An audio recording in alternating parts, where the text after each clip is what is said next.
My dear brethren, this has been a memorable Mes priesthood très meeting. chers frères, cela a été une réunion de prêtrise mémorable.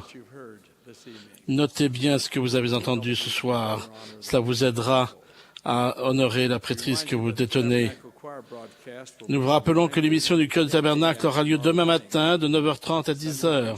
La session du dimanche matin suivra immédiatement.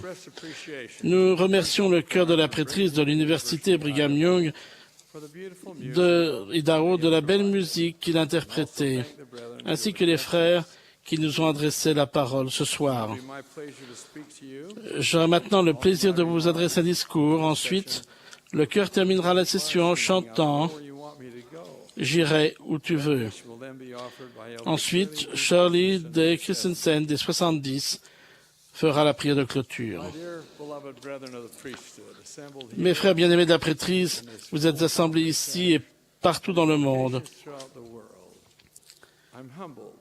Je me sens petit devant la responsabilité que j'ai de vous adresser la parole.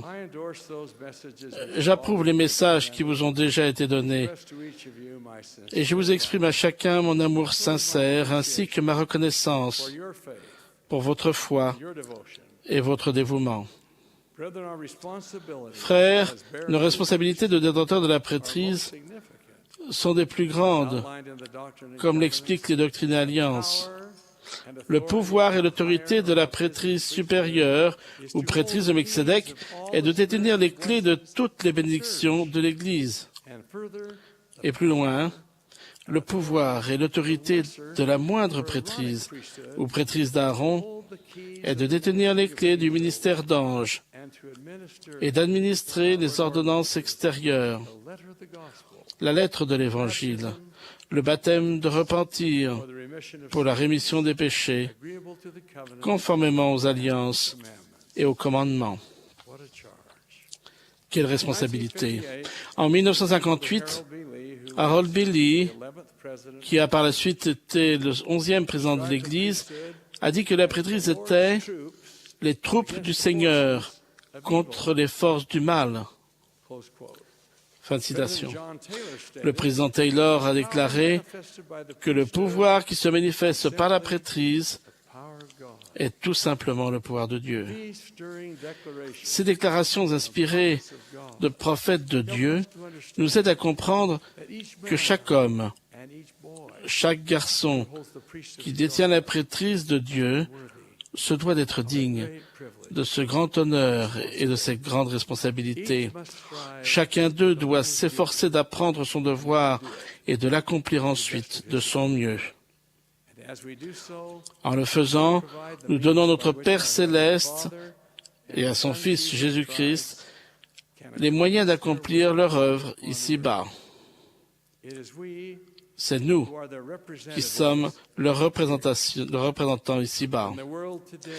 Dans le monde dans lequel nous vivons, nous rencontrons des difficultés dont certaines peuvent nous sembler vraiment insurmontables. Cependant, avec Dieu à nos côtés, nous ne pouvons pas échouer. En détenant sa sainte prêtrise dignement, nous serons victorieux. Je vous dis à vous qui détenez la prêtrise d'Aaron que j'espère sincèrement que chacun de vous est conscient de l'importance de son ordination à la prêtrise. Vous jouez un rôle essentiel dans la vie de tous les membres de votre paroisse lorsque vous bénissez et distribuez la Sainte Seine chaque dimanche. J'ai eu l'honneur d'être le secrétaire de mon collège des diacres. Je me souviens des nombreux stages que nous avions l'occasion de remplir en tant que membre de ce collège. Distribuer la Sainte Seine, collecter les offrandes de jeûne chaque mois et prendre soin des uns des autres. C'est ce qui me vient immédiatement à l'esprit. Cependant, la tâche la plus effrayante que j'ai eu à accomplir était lors d'une réunion dirigeant notre conférence de paroisse. Le membre de la présence de Pieux qui présidait la réunion a demandé à un certain nombre d'officiers de la paroisse de prendre la parole. Puis, Sans le moindre avertissement, il s'est levé et a dit, « Nous allons maintenant demander à l'un de nos plus jeunes officiers de paroisse, Thomas S. Monson, secrétaire du Collège des diacres, de nous parler de son appel et de rendre son témoignage. » Je n'ai aucun souvenir de ce que j'ai pu dire, mais je n'ai jamais oublié l'expérience ou la leçon que j'en ai tirée. C'était l'apôtre Pierre qui a dit « Soyez toujours prêts à vous défendre devant quiconque vous demande raison de l'espérance qui est en vous. » S'adressant à une génération précédente de détenteurs de la prêtrise, le Seigneur a fait la promesse suivante. « J'irai devant votre face, je serai à votre droite et à votre gauche, et mon esprit sera dans votre cœur. Et mes anges seront tout autour de vous pour vous soutenir. » Ce n'est pas le moment d'avoir peur, mes frères, mais plutôt d'avoir la foi. C'est le moment pour que chacun d'entre nous, détenteurs de la prêtrise, soit au meilleur de lui-même. Même si notre traversée de la condition mortelle nous mène parfois au danger, je vais vous proposer ce soir 3 suggestions qui, si nous les appliquons, nous mettront en sécurité. Il s'agit d'étudier diligemment, de prier avec ferveur et de mener une vie juste. Ces suggestions ne sont pas nouvelles, elles vous ont été enseignées et répétées maintes et maintes fois. Cependant, si nous les intégrons dans notre vie, nous aurons la force de résister à l'adversaire. Si nous les ignorons, nous permettrons à Satan d'avoir de l'influence et du pouvoir sur nous. Premièrement, étudier diligemment. Tout détenteur de la prêtrise doit étudier quotidiennement les Écritures. Les cours intensifs ne sont pas, tant s'en faut, aussi efficaces que la lecture et l'application quotidienne des Écritures dans votre vie. Apprenez les leçons qu'enseignent les Écritures. Apprenez le contexte et le cadre des paraboles du Maître et des exhortations des prophètes. Étudiez-les comme si chacune d'elles vous était adressée, car c'est le cas. Le prophète Li et son fils Néphi ont tous deux découvert dans une vision l'importance d'obtenir la parole de Dieu et d'ensuite s'y tenir fermement.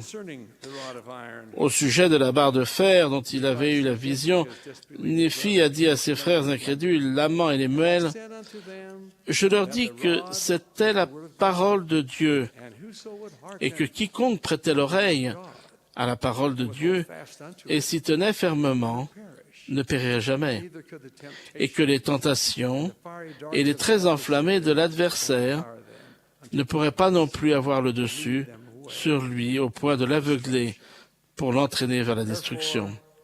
C'est pourquoi, moi, Néphi, je les exhortais à faire attention à la parole du Seigneur. Oui, je les exhortais de toute l'énergie de mon âme et de toute la faculté que je possédais à faire attention à la parole de Dieu et à se souvenir de toujours garder ses commandements en tout. Que vous déteniez la prêtrise d'Aaron ou celle de Melchisédek, je vous promets que si vous étudiez diligemment les Écritures, votre pouvoir d'éviter la tentation et de recevoir la direction du Saint-Esprit dans tout ce que vous faites augmentera. Deuxièmement, priez avec ferveur. À Dieu, tout est possible. Homme de la prêtrise d'Aaron et homme de la prêtrise de Melchisédek, souvenez-vous de la prière que Joseph a faite dans le bosquet sacré. Regardez autour de vous et voyez le résultat de la réponse à cette prière. Adam a prié, Jésus a prié. Nous connaissons le résultat de leur prière.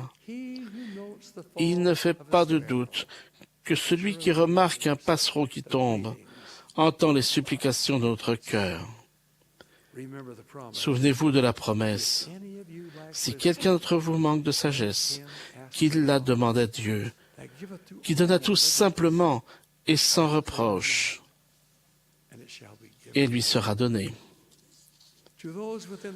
Vous qui m'entendez et qui avez des difficultés, grandes ou petites, sachez que la prière donne de la force spirituelle. C'est le passeport pour la paix. La prière est le moyen par lequel nous adressons à notre Père céleste qui nous aime. Parlez-lui en prière, puis écoutez la réponse. La prière accomplit des miracles. Sœur Daisy Ogando habite à New York, où vivent plus de 8 millions de personnes. Il y a quelques années de cela, Sœur Ogando a rencontré des missionnaires et il lui a enseigné l'Évangile. Petit à petit, ils ont perdu contact. Le temps a passé. Puis en 2007, les principes de l'Évangile que lui avaient enseignés les missionnaires se sont ravivés dans son cœur.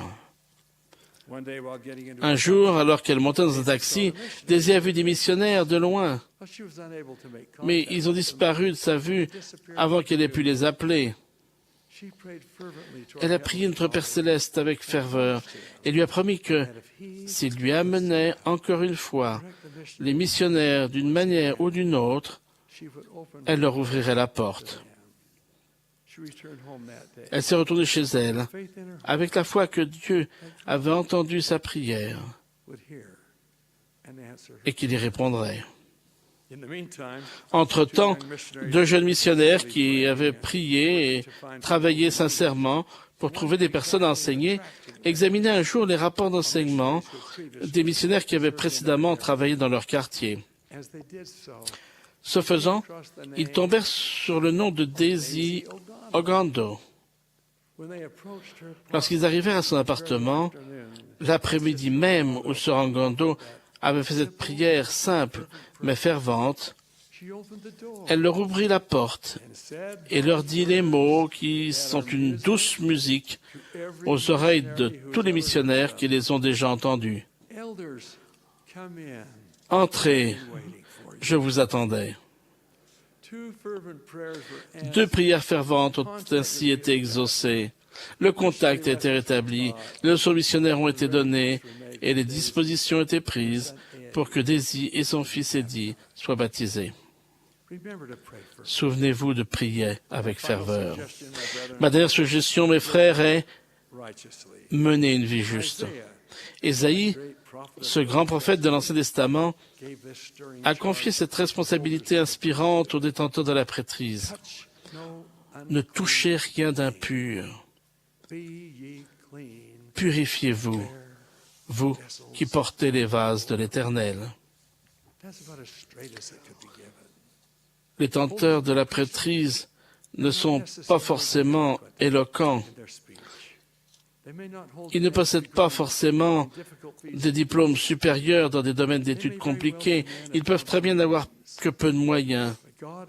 Mais Dieu ne fait pas exception de personne et il soutient ses serviteurs en justice lorsqu'ils évitent les maux de notre époque et mènent une vie vertueuse et pure. Je vais illustrer mon propos. À environ 1500 km au nord de Salt Lake City se trouve la belle ville de Calgary, dans la province d'Alberta au Canada, où se tient le célèbre Festival de Calgary, l'un des plus grands événements annuels du Canada et le plus grand spectacle de rodéo du monde. Ce festival, qui dure 10 jours, se compose d'une compétition et de spectacles de rodéo, ainsi que de compétitions agricoles et des courses de cantines ambulantes. La parade du festival, qui défile le jour de l'ouverture, est l'une des plus anciennes et des plus grandes traditions de ce festival. La parade parcourt près de 5 kilomètres dans le centre de Calgary, sous les yeux d'un public d'au moins 350 000 spectateurs. dont beaucoup sont habillés en cow-boy. Il y a plusieurs années, la fanfare d'un grand lycée d'Utah avait auditionné pour faire partie de la parade de ce festival et avait reçu les billets de participation tant convoités.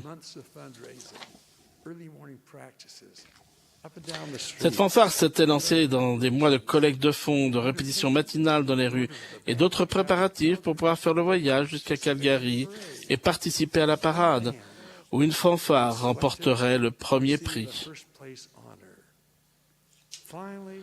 Le jour du départ est finalement arrivé et les élèves impatients et leurs accompagnateurs sont montés à bord des bus et se sont mis en route pour le long voyage jusqu'à Calgary. En chemin, le convoi s'est arrêté à Cardston, dans la province d'Alberta, au Canada, pour y passer la nuit.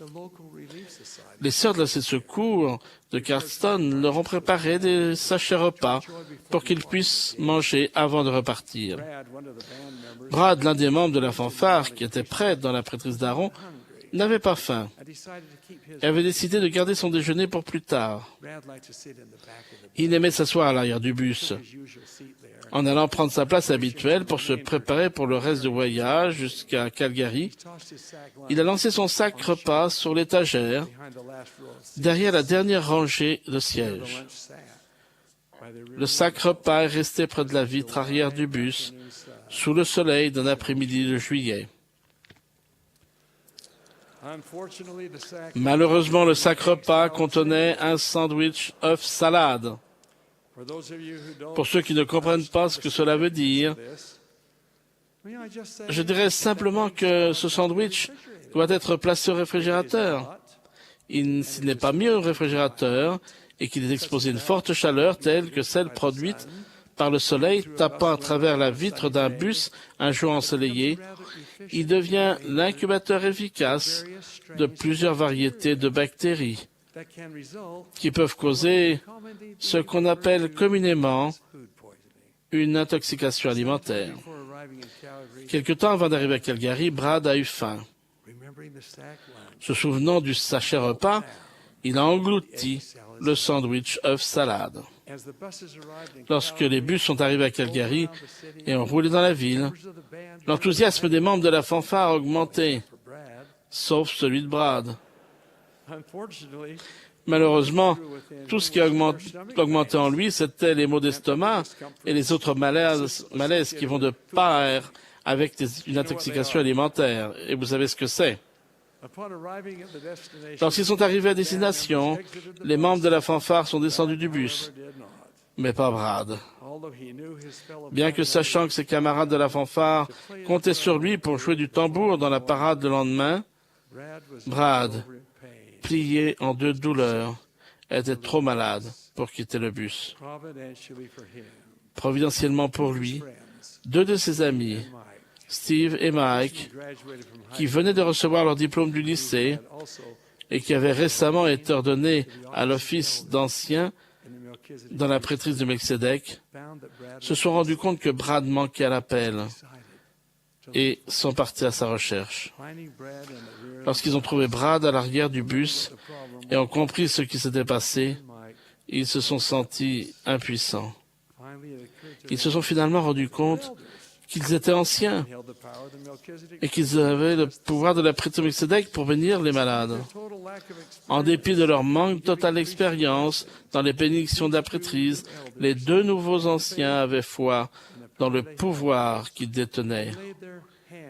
Ils lui ont fait l'imposition des mains et imposant l'autorité de la prêtrise de Melchizedek, ont prononcé les mots simples au nom de Jésus-Christ pour le bénir et pour qu'il guérisse. Dès cet instant, les symptômes ont complètement disparu. Le lendemain matin, il a pris place avec le reste des membres de la fanfare et a défilé fièrement dans les rues de Calgary. La fanfare a reçu le premier prix, ainsi que le ruban bleu tant convoité. Cependant, le plus important de l'histoire est que deux jeunes détenteurs de la prêtrise, inexpérimentés mais dignes, ont répondu à l'appel de représenter le Seigneur pour servir leur prochain. lorsqu'ils ont dû utiliser leur prêtrise pour aider une personne qui en avait désespérément besoin, ils ont pu répondre à cet appel parce qu'ils menaient une vie juste.